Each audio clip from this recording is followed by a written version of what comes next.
regional airport. Both of those transactions occurred in the last council. So we are using those funds to be able to assist us in putting in place these measures to give our residents some relief in the immediate future as we work our way through this crisis. The communication with the various levels of government, it's been very fluid. I mean, the federal government came out initially with 82 million, 27 million in direct payments, and now that has been almost doubled to 52 million. Yesterday, in the provincial government economic update, as opposed to a budget, they announced $17 billion in program and relief programming, and so it's a very fluid situation. Councillor Jeffrey, as I indicated, is our FCM representative, and she's been working with the federal government and directly with the Deputy Prime Minister, Chrystia Freeland, through the FCM Task Force working group on economic measures.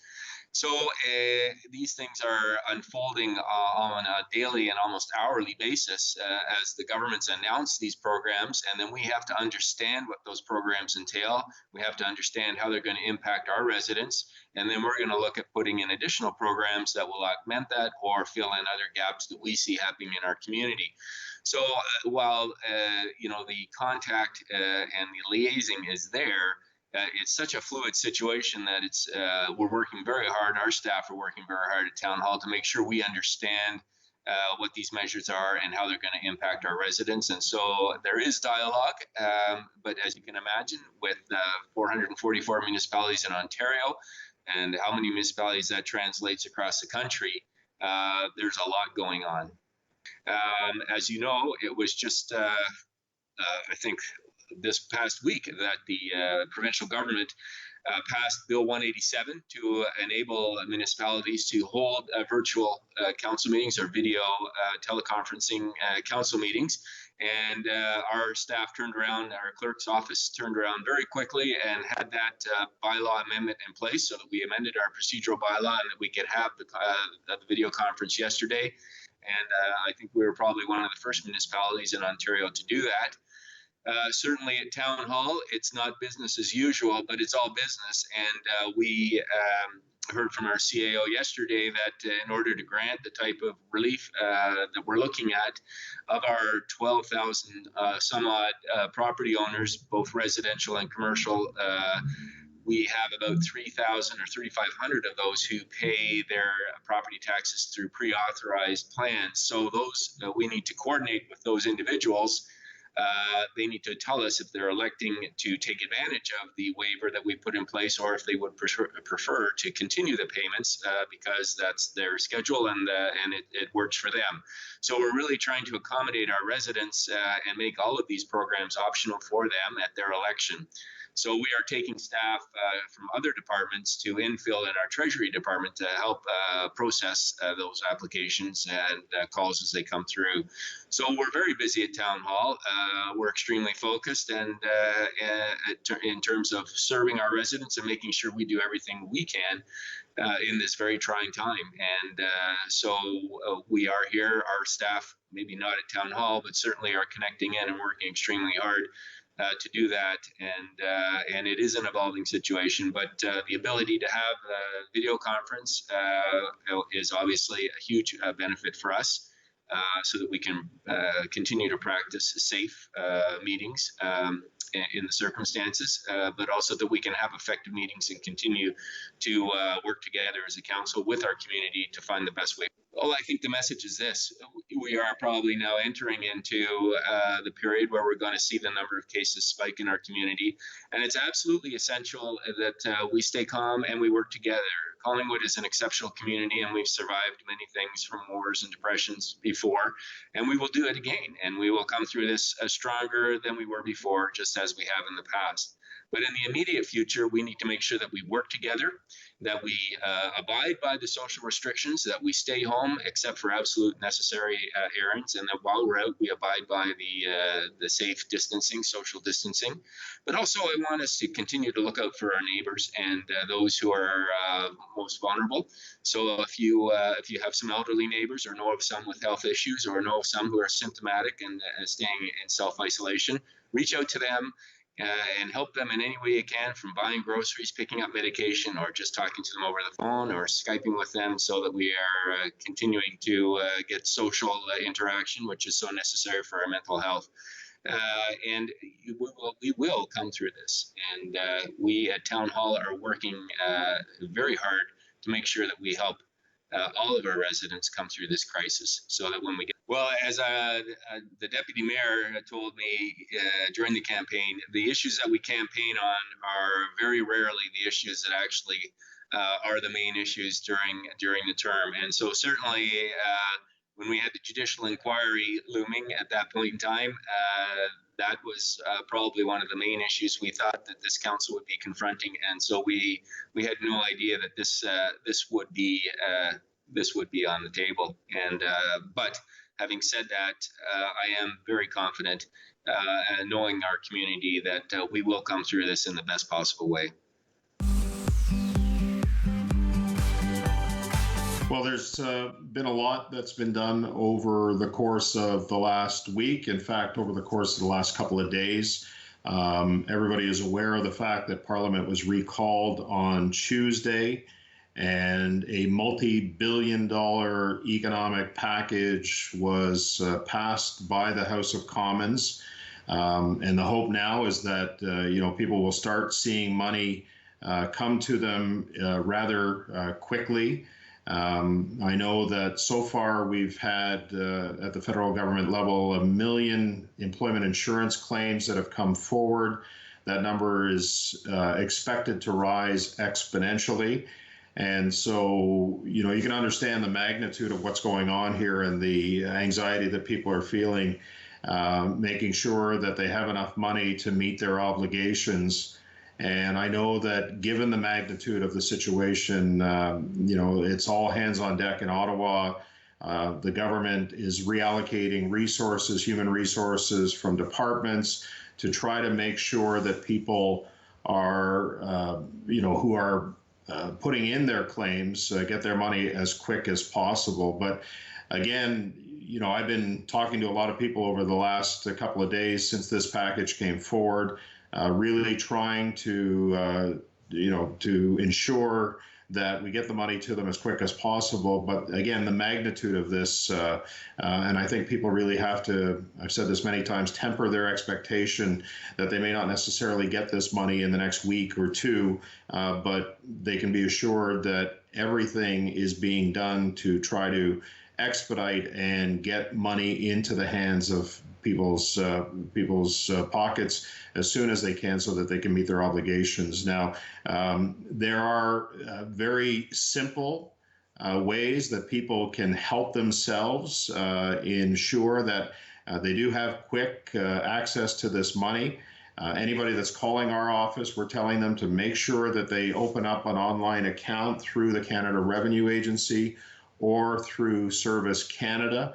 That will be the quickest way for anybody to apply for the emergency support benefit that was part of the bill that was passed the other night. And, if anybody needs the addresses, we can certainly provide them to them through our office at 705-726-5959. But we are directing everybody who is in need of the Emergency Benefit Fund to go online and apply through Service Canada or through the Canada Revenue Agency My Account website. And so all of that information is available on my website, johnbroussard.com. We're making it available through our social media sites at John Broussard CPC. So if you need that information, call my office. You can email my office or go to our social media and websites as well. There's been other news at the federal level. The health minister has invoked the Quarantine Act for anybody coming back to Canada from any other destination, including the United States. The Quarantine Act allows for 14 days of mandatory self-isolation. So in other words, if you arrive at Pearson Airport, the expectation is you're going to go directly home. You're not going to stop at grocery stores or gas stations or any other place that you may think about stopping, and self-isolate for 14 days. The same is applicable to land border crossings as well. People are expected, and they'll be directed by the CBSA agents to go home directly and not stop. And if you do need supplies, make sure that somebody, a family member, a friend, is able to pick up those supplies for you. I've had a lot of conference calls over the last week, not just with the leadership team of the Conservative Party, but also locally, video conferences, webinars, which have included the Chamber of Commerce, business leaders, the mayors of both Barrie and Innisfil, and Barrie Springwater Oro-Medonte MP Doug Shipley and I have been involved. I've been talking a lot in the last couple of days to local suppliers who are looking to engage and get involved in the supply chain to help with medical supplies for the COVID-19 crisis that's going on in this country. And so those discussions have been very, very helpful, and we've been able to direct a lot of businesses to the appropriate agencies, whether it's Health Canada or some of the small business agencies that they can help with. The other issue that we've been dealing with is repatriation. I mentioned that briefly earlier, but repatriation flights of Barrie Innisfil residents that are stuck abroad. The Foreign Affairs Department has indicated that flights have started, and they have, to Peru. There's Guatemala and Ecuador today, and other flights are planned this week. The best thing that anybody who is stuck abroad right now can do is to make sure they register with consular and embassy officials in the country that they're in, because they will get notification of the flights, and they can do that through sos@international.gc.ca. And so again, all of that information is available on our social media sites as well as our website, johnbroussard.com. Again, we are in the middle of a situation where we don't want this virus to spread. And public health agencies and the Public Health Agency of Canada have been advising people to distance themselves in a social manner, to not get within 6 feet of other people. And if you're feeling ill and you're showing signs and symptoms, headaches, sore throat, coughing, sweating, all of that stuff, to make sure that you self-isolate. And it's important not just for yourself, but also because you may, if you are positive with the COVID-19 virus, why run the risk and of spreading this through community transition? So we're really asking people to follow very simple steps: self-isolate, social distance, wash your hands on a regular basis. And if you do know people that are in that position, you can help them out, especially seniors who are shut in and others within the community, by picking up supplies for them. I know, and I mentioned this the last time I was on, I'm self-isolating for 14 days. We're 8 days into it right now. And my daughter, who is not with us, for the reason that we're self-isolating, she's been out getting us supplies, groceries, and day-to-day living things that we need. So, and just leaving them on the porch. She's telling us from a distance that she's bringing them, but this is the kind of thing that we can do to help. So really follow the advice of the medical professionals, the Simcoe Muskoka District Health Board, the Public Health Agency of Canada, and the Royal Victoria Hospital are incredible resources to help you understand what you need to do in order to prevent and restrict the spread of the virus within our community. And lastly, I'll say, and I'll open up to some of your questions, there's a tremendous amount of information that is available online. Make sure that you're getting the right information. Canada.ca website, my website, johnbroussard.com, some of our social media sites. And, unfortunately, in situations when there are crises that hit, countries like ours, there are scam artists that are out there and fraudsters who will prey on vulnerable people, people that are showing a tremendous amount of anxiety. And, we have to make sure that we're aware of that and that we protect ourselves from that. So if somebody calls you up asking for information, personal information, or any other information, you don't have to give it to them. And you can find out, get their number, call them back.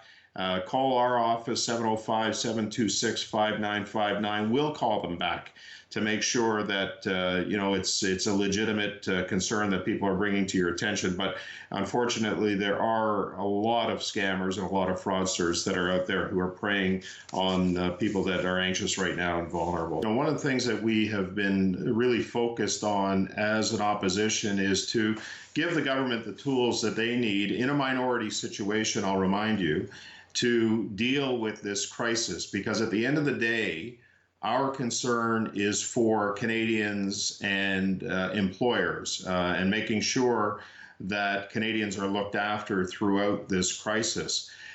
So when the Prime Minister announced a package last week, immediately we knew that there was going to be legislation required in order to pass the type of stimulus that the Prime Minister was talking about, which again, as I said, multi-billions of dollars. And so we really worked well with the government to make sure that we were able to bring Parliament back quickly and deal with the issue quickly in the legislation. Now, it's well documented that there were some issues that came up. There were things in the bill that, quite frankly, Conservatives and the NDP, for that matter, and the Bloc didn't expect in the bill. We expected that we were going to pass a stimulus bill that would get money flowing to where it was needed to Canadians. Unfortunately, the government inserted what I can only describe as a power grab, which gave them unfettered access to not just tax as much as they want, to spend as much as they want, but also to borrow as much as they want for a period of 2 years. And so never before has this type of power grab happened in Canada's history. And so you can understand that after a week of working with the government to make sure that Parliament came back to pass a bill quickly, a spending bill quickly, it was quite disconcerting and quite upsetting to us and the other opposition parties that the government would use this crisis in an attempt to grab as much power as what the certain sections of the bill had asked for. And so rightly, we opposed that, as did the NDP and the Bloc did initially, because we thought it was too much and it had never happened before. So why, during this crisis, would it need to happen? And so after hours of negotiation, literally, I think it was 15 hours of negotiation from the time that the bill was supposed to be passed, and it could have been done very, very quickly had what we understood to be in the bill actually been in the bill, and not all these additional sections of the bill for this power grab by the government. It literally could have been done within minutes. But we've got to protect our democracy. We are a parliamentary democracy that has worked for 152 years. The opposition parties exist for a reason, and that is to ensure that we make the government accountable. But more importantly, I'm elected as a member of Parliament because I represent the riding of Barrie Innisfil in the House of Commons. And under parliamentary rules, there is no taxation without representation.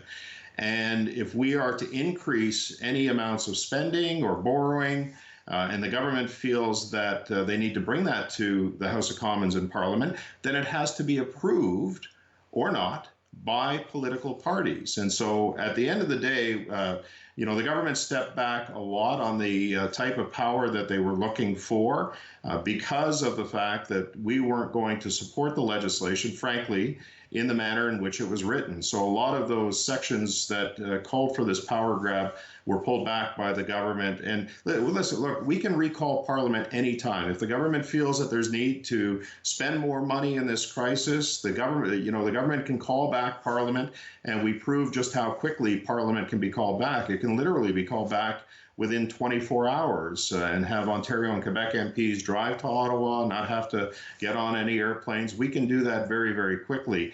And the other thing that we did too is make sure that the Finance Committee and the Health Committee have the ability to be constituted as a result of this piece of legislation, because there are lots of questions that can be asked within the Finance Committee about the appropriation of funds, as well as the Health Committee in terms of the public health emergency that's going on right now, and whether in fact we are doing as much as we need to do to ensure the health and safety of Canadians. And so, frankly, it was really disturbing when we saw this, and I was quite disturbed. And I know, based on the reaction that I received from many, not just in the community but across Canada, people were concerned that the Prime Minister of the country would use this crisis as an opportunity to grab more power than what he needed, because we've given the government, through not just this spending, but also the potential of future spending, a very long runway and a wide field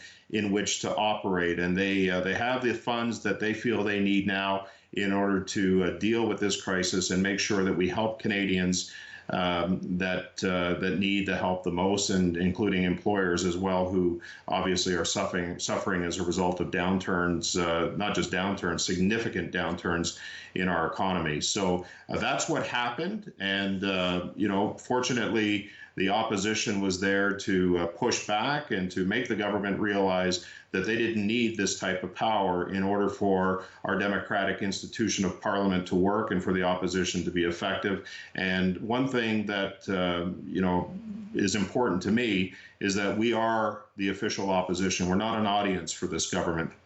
And we need to push back, as we did on behalf of Canadians, to make sure that our democratic institutions are protected and that no single party has as much power as they think they need. One of the concerns that we had with this bill that was introduced, the Economic Measures Bill, is that there wasn't enough for small business to be able to look after their employees, because in the bill, the government has allocated a 10% wage subsidy to employers to pay for a portion of their employee costs and salaries. And, we've heard from many local businesses, the Canadian Federation of Independent Business, the Canadian and Ontario Chamber of Commerce, that wasn't nearly enough. And so we tried to get the government to up that to 50% wage subsidy, because at the end of the day, employers want to keep their people on the payroll. We don't want, again, when I talk about the numbers, we've had 1 million people who've applied for employment insurance just in the last week alone, and that number is expected to rise 3- or 4-fold over the coming weeks. I think what we should have been focused on, frankly, in this bill is to make sure that we give employers the tools and the mechanisms they need in order to keep people on the payroll and not transfer 4 million people over to the employment insurance system. Now what's happening is we've got this big shift over to the employment insurance system. Millions of people are applying. We don't have the resources of government to deal with it. So my fear, frankly, is that the weight of what's coming is going to collapse the system, and people are going to be further delayed in receiving the type of help and support they need to meet their obligations.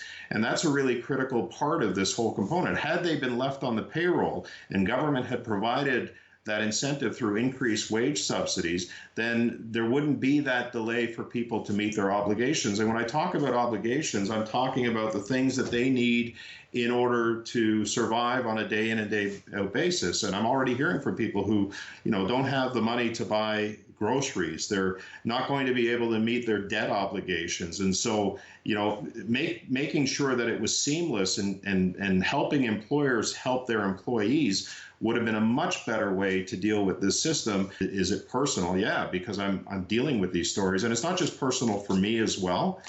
My staff, who are in my office here in Barrie Innisfil, and I have a minimum of 3 every day answering these type of questions on behalf of people and employers, and obviously I'm talking to a lot of people as well who want to personally talk to me. I'm calling everybody back. They're feeling the anxiety as well because they can sense the anguish of people who are calling our offices, and we are trying. Believe me, my staff, I raised them up to godlike status now because of the work that they've been doing, and I had a lot of respect for them before, but they are just doing a tremendous amount of work to guide people through the uncertainty of the crisis that's going on, to make sure that they understand what's available to them and how they can get it for their family.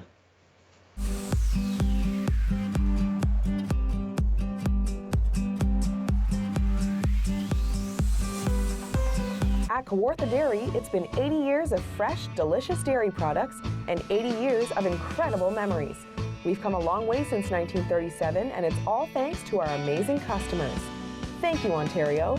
Here's to 80 more years. Call the Rogers TV viewer response line, email us, or connect with us on social media.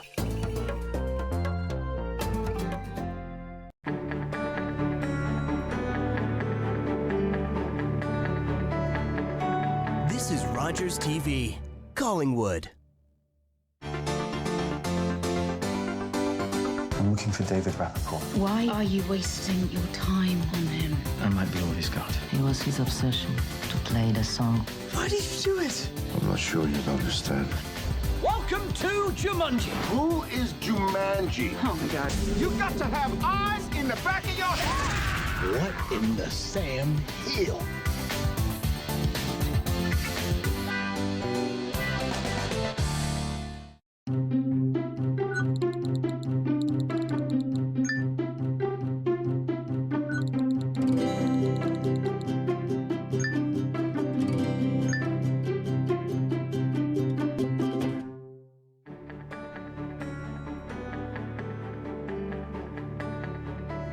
This is Rogers TV, Collingwood.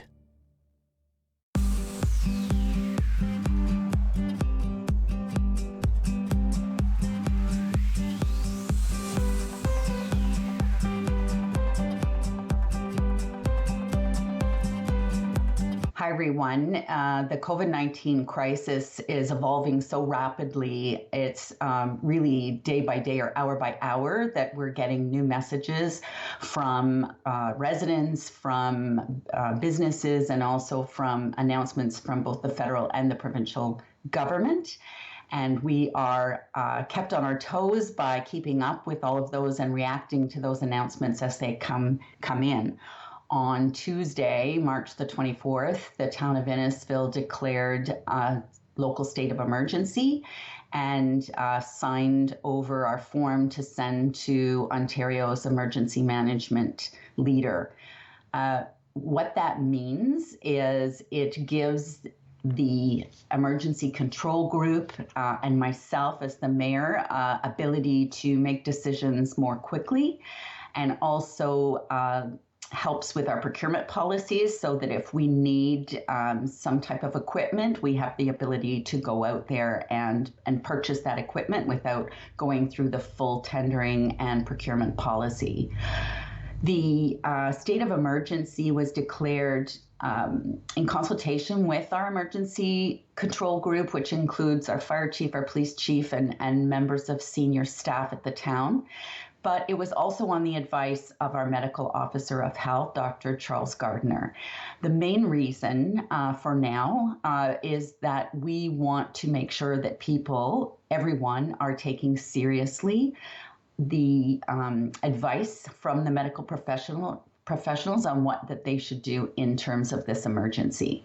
So that was the reason why we did it. It does pose some challenges. First of all, we don't want people to panic and be afraid and run out and hoard supplies.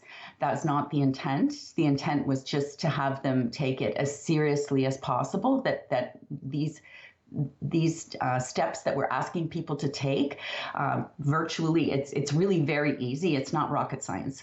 If you're an essential worker, God bless you, be safe, and thank you for all you do. If you are not an essential worker, stay home. That is the message that we're trying to get out to people. Last evening, we had our very first virtual council meeting. Up until a week ago, that would not have been contemplated and certainly not allowed under the Municipal Act. However, the provincial government, understanding the severity of the situation, did pass legislation that would allow councils to meet virtually, and we had our very first one, and it went extremely well. I have to give a big shout out to our staff for keeping on top of all this. We thank our frontline staff all the time, but there's a whole bunch of people working behind the scenes who also are just working day in and day out. Our communications team, as you can imagine, communications is vital during a time like this, and also our IT team who put together a seamless live stream on our YouTube channel while council was able to conduct our business along with staff on a Zoom meeting. It was a fairly short meeting as our first one, just getting everybody used to wanting to mute and unmute, but it really went well. And we had over 50 people who tuned in and watched, which is really quite remarkable, given that at a normal council meeting, we have maybe a handful of the members of the public who ever turn out. So as far as being accessible and transparent, I think that this has been a great success. What we did was we temporarily waived or deferred. We temporarily waived property tax penalties and interest from March the 1st to June the 30th. So in essence, that does, you could defer payments of your property taxes until June 30th. And we also gave staff, our treasurer actually, delegated authority to extend that for 60 more days if he felt it was appropriate. My one piece of advice, though, to residents is be careful with your deferrals, because it isn't a grant, it is a deferral. So eventually these bills will have to be paid. So be careful how much you postpone, because that could be quite a debt in the future. We're happy to even take partial payments if that makes it easier for you. We'll work with you to get through this. And we'll meet again on April the 8th. And at that time, the town staff will have been able to read through the announcements that were in the economic statement just yesterday that the province did. And perhaps there could be some duplication of effort, or there could be some ways we could enhance the effort based on all the, I think it was 17 billion that the province promised in their economic statement yesterday. What's becoming a bit of frustration on my part is people understanding what the responsibilities are of the different levels of government. And I've had people, and I know people are afraid and anxious, but I've had people reach out to me and saying, you know, you're the mayor, why can't you just go into complete lockdown? I cannot override what the other levels of government are doing. We're working together, all three of us. And I like to think of it like a hockey game. Everybody has their position on the team, and everybody has to, if it's a successful team, everybody's got to play their position to the best of their ability. When the puck goes down the ice, everybody doesn't trip over each other trying to get to that puck. They let the person in that position to do what they're supposed to do with that puck, and then they're ready to do what their responsibility is when that puck comes to them. And that's the way we're trying to work with our other levels of government and with our health professionals, is allowing everybody to do what they're supposed to do. And just wanted to put that out there, because I just feel like sometimes people think because I'm the mayor, I can do anything. I can, send a police officer into somebody's home to break up a group of 10 that are together, or that I can, close down a business that has been deemed essential by the province. And that's not the way it works, regardless of whether or not we declare a state of emergency. And so just want people to understand that we're all doing the best we can with the tools we're provided by legislation and what we have the power to do. And we're all working, all three levels of government are working under the advice of the health professionals. All of the medical office of our health are giving direct advice to mayors, to the premier, to the prime minister. And we're all going off that advice because it is the health professionals that should be in charge and give us this advice. Since the beginning, since this outbreak, we've been, our offices have been open, mostly phone calls and emails, but what we've been trying to get the message out to the people, and I had one last night as well now, because the new rules, when you come back to this country, you need to be quarantined, which we wanted to do quite a bit earlier as an opposition party.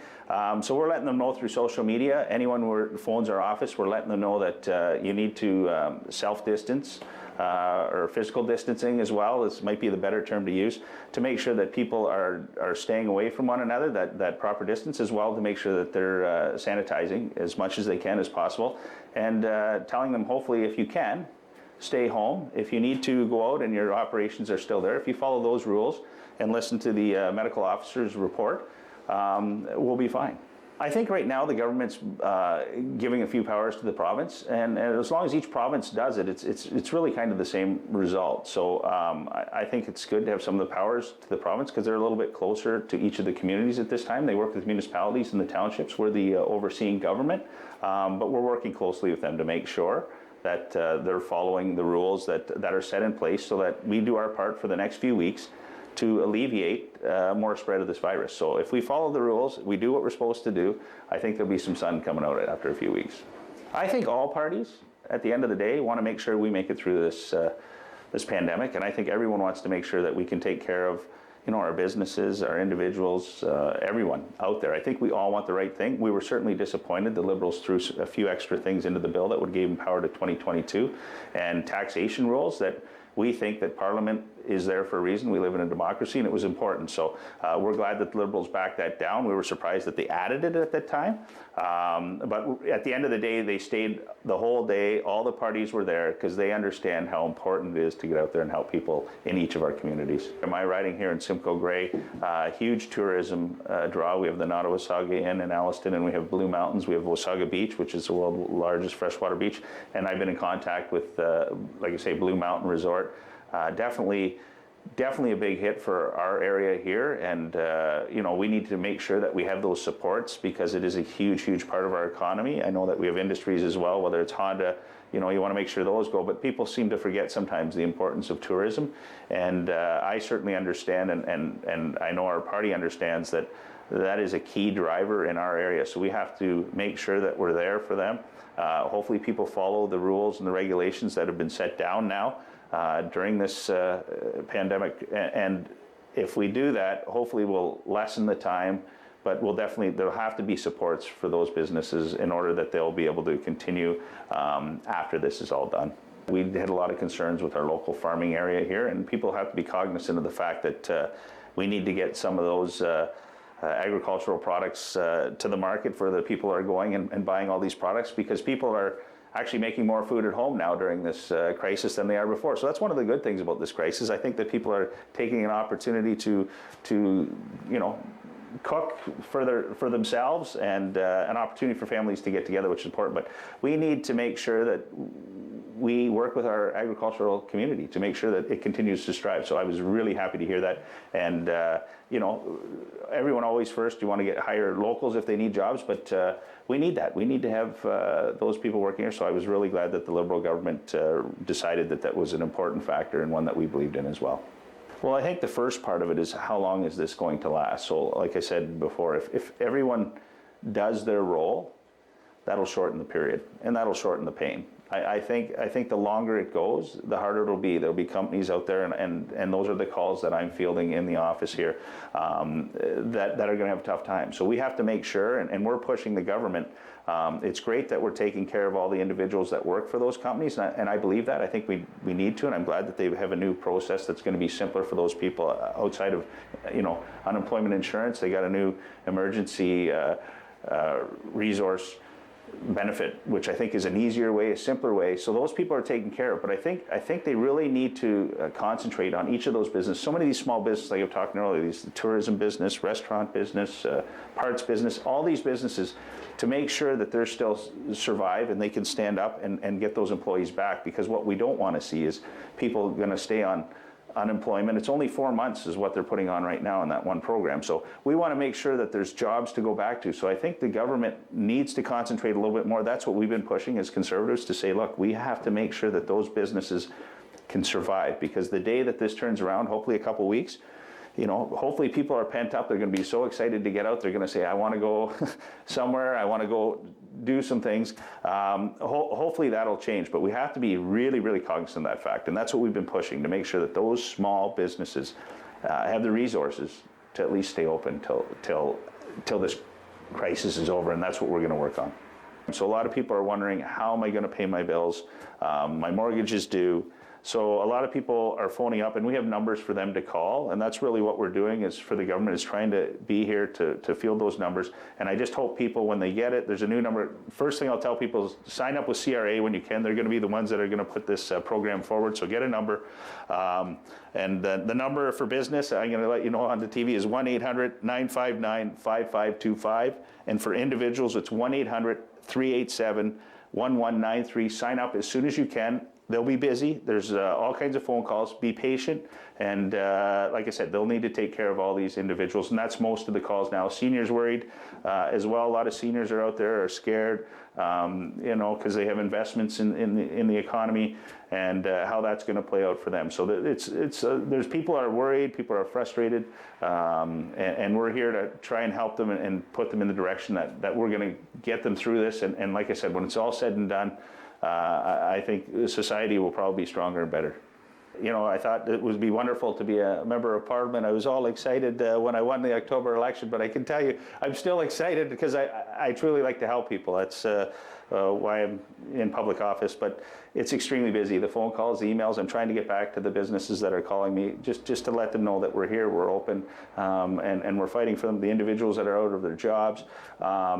So it's all day, it's all night, and I have 2 daughters as well, so I'm trying to, you know, have conversations with them, but I'm finding this is an all-day thing now. Like the list, I could phone now probably for a week straight, trying to get back in. We are, and I'll get back to you if you've emailed or phone called. My staff as well, they've been fantastic. They've been running off their feet. I have fantastic staff, so we'll get back to you. But it is kind of it is a hectic time for all MPs. They'll all be fielding so many questions, so many concerns, and you know, and there's so many level of governments trying to help out. So we have to work together. There's conference calls every day, either with the party or with you know, Minister of Health has one usually 4:30, which we're appreciative of.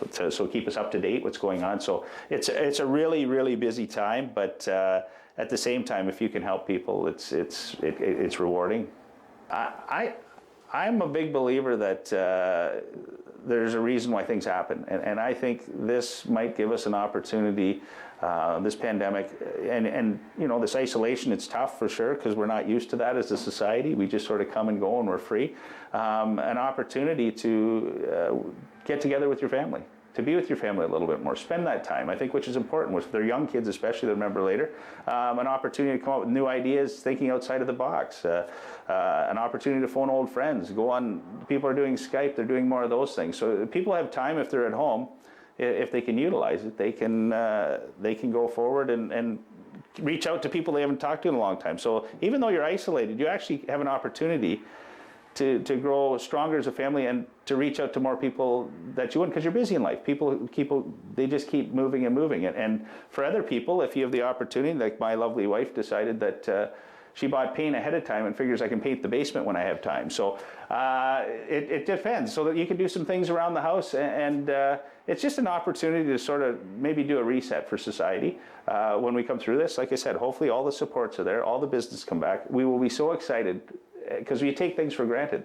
We'll be so excited that the world is back and we can go out and do all the things we want to do.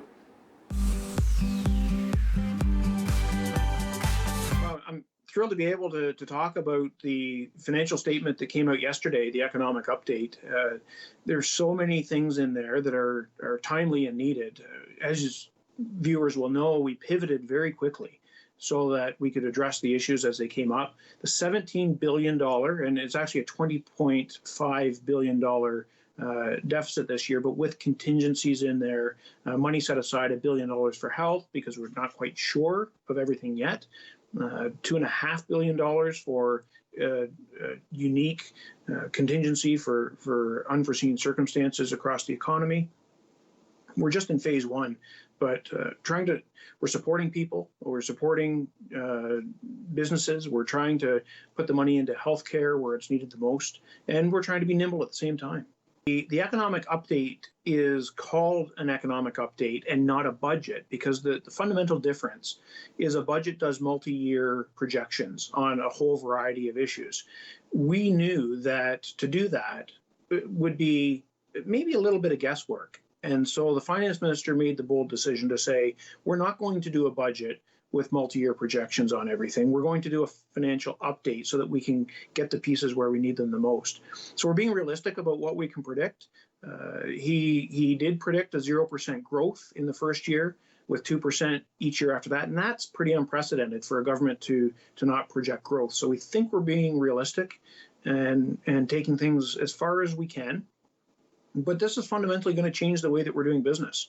It's already changed things in my world, in the court world. It's changing how people are interacting.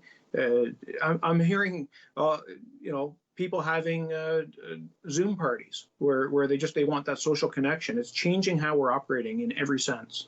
I can tell you where we traditionally have a cabinet meeting once a week, we're having cabinet meetings every day, and some days twice. And some of these meetings, a lot of the meetings, go on 2 and 3 hours. There are no light decisions taken. The emergency powers that people hear about, if I can just take a second, I'll explain how that works. There's a blanket emergency power that says you can make orders. So the emergency blanket order itself doesn't actually do anything except enable us to make sub-orders. And that's where you're seeing us make decisions about changing rules for things. For instance, in the tribunals world, changing the rules so that people can file things online. We're looking at a whole variety of very practical changes, but they're only effective for the term of the emergency. And so that's a bit of the balance. A lot of the things that we're changing are only there for the term of the emergency. So it gives us time for second thought to see, is this really what the public wants and needs in the long term? It's not all permanent. The level of cooperation may be unprecedented. I know the Minister of Municipal Affairs, Steve Clark, he's talking with municipalities every single day. I'm talking to my municipal partners in our area, Barrie and Springwater and Oro-Medonte, finding out what's going on, what they need, what's working, what's not working. And then on the federal side, I talk to Doug Shipley almost every day to get a sense of where things are headed there. It really is a cooperative effort. And as you would know, and the viewers would know, Andrea Kanjan and John Broussard and Barrie Innisfil also talk quite a bit together. And sometimes all four of us get together and say what's going on. So there's a lot of discussion. And out of that comes good decisions. It's really heartening to see the variety of people coming together to make tough decisions in real time. So we've made decisions in the court system in particular. We made decisions to do things that we've never done before, to make sure that we're protecting the most vulnerable. The Ontario Court of Justice, I've been working with the Chief Justice. I talk to her regularly about how we're making sure that people that are up for bail and remand are getting their hearings, and making sure the Crowns are reviewing all their files to move as many people as possible to the place where they should be. It's really not an ideological approach. It's from a fiscal perspective. You save so that you can spend when you need it. And that's what we've been doing. So we're now in a position where people need our help, and we're going to give that help. I want people to know that their political offices are functioning. So I meet with my staff every day. We answer the emails, we answer the phone calls, we get back to people. If you have questions, if you have concerns, it's helpful for us to hear from you so that we can make sure that we're doing the things that matter most to people. And that's all of the offices are like that. So don't hesitate to phone, don't hesitate to send in an email. We want to hear from you, and we will get back to you.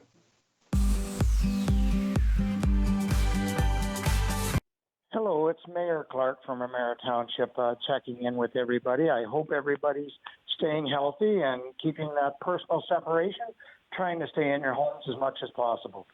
It's been a sad couple of days in Amera Township.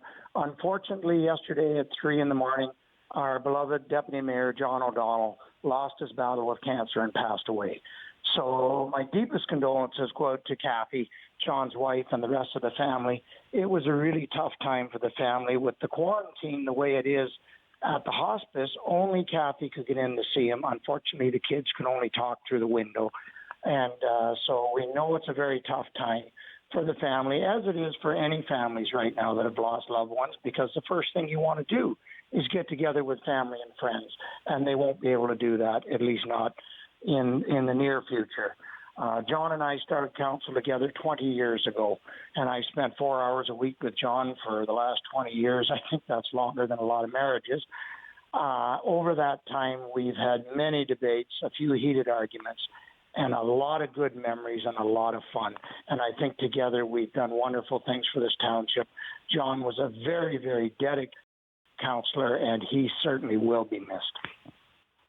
And with that, I would like to move on with what's going on with our agendas now. Our staff has stabilized, and they've getting used to working from home. Nobody really likes it, but we're doing quite well. We're keeping our services out there. We've deferred any penalties on taxes, so that basically means we've deferred taxes, and that includes sewer and water. So that will give people a little bit of a break when they're trying to get themselves back together. As you may have known, Ramera Township has not declared a state of emergency at this point. We still have our management team meeting every morning. We've just changed the new platform, so we're not even meeting in person. It's being done via Zoom. Staff has tried it out. It's worked very well. And actually, I have called a council meeting for tomorrow at 3 p.m., and we're going to try out Zoom just to see how we like it. This is a test, and we'll get an update on where we're at, and it'll be there if we need it in the future. I don't have any council meetings planned until the end of April at this point. We haven't declared an emergency. The province has done that, and by the province doing so, they needed to do it so that they could invoke laws like closing businesses. Every municipality is set up differently. County declared a state of emergency. They have long-term care homes. That brings their volunteers in. That allows those volunteers to be protected under their insurance. In Ramera Township, we are still able to deliver the services that we need to deliver. So at this point, we're not in a state of emergency. We are working very closely with our neighbors, helping each other out, constant contact with other CAOs. And for us, at this point, we don't have a state of emergency. I don't want to do it just for the fact that people will take this seriously. They need to take it seriously. The province has declared it. At this point, we would only declare a state of emergency if Ramera Township needed to bring in extra outside help. Say our roads department came down ill, and we were no longer able to maintain our own roads, or our fire department was no longer able to maintain their services. At this point, we are functioning at a limited capacity, but we're meeting all that we're mandated to meet. Some of the concerns and challenges that we've reached from people, many are concerned about their taxes, and as I said earlier, we are waiving the interest, so therefore we are deferring taxes at this time. We are still working with staff to try and find solutions going forward, understanding we're going to have some folks that are in real trouble moving forward and some businesses that are really struggling. Other concerns is the one I touched on. People wonder why we're not in a state of emergency. I will remind people, please go to remera.ca to get all our updates and subscribe to our Remera. Any questions, by all means, call the office, 705-484-5374. There is somebody there to answer your questions. So we haven't been getting inundated with too many questions at this time, other than concerns over taxes. I personally don't feel that we'll be back to normal in 2 weeks. I think you look at Quebec, they still haven't slowed that curve. Looks like Ontario is maybe flattening out. We're all watching that dreaded curve. So at this point, I think we'll probably max out in the next 2 weeks. And then after that, maybe things will slowly start to open up again. We are planning more for the end of April before we would begin to really see a change in Remera Township. At least that's how far we're planning ahead on staff working from home. And we'll play the options from that point forward. The last thing we want is everybody to rush back to work too soon and then cause a rebound of this disease. We need to make sure the curve is returning, make sure that our hospitals can keep up with the flow of patients as we slowly start opening things back up. Again, I'll say it, our CEO, John Pinsent, who's just been outstanding, and all our managers have just been outstanding over this period in their ability to adapt, work from home, make decisions on the fly. Just an outstanding team, and even this council has taken it all with stride. And even the loss of our wonderful deputy mayor, we're taking it in stride. We're making adjustments and moving forward.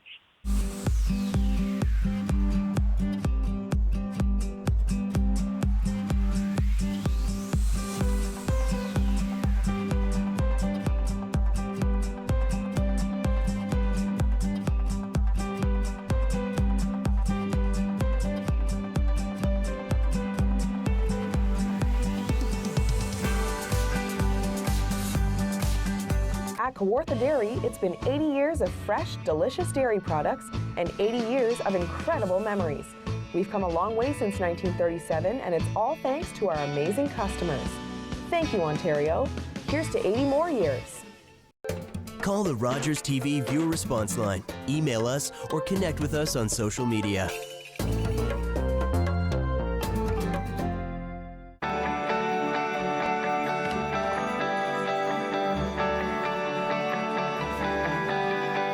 This is Rogers TV.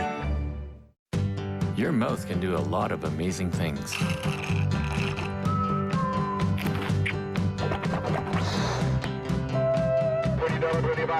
And your mouth can save a life.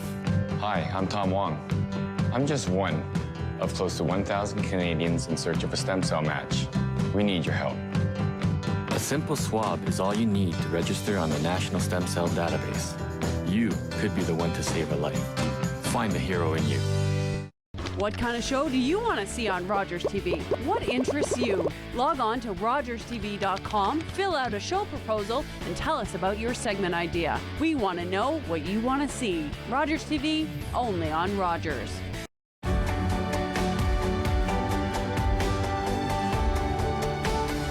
This is Rogers TV, Collingwood.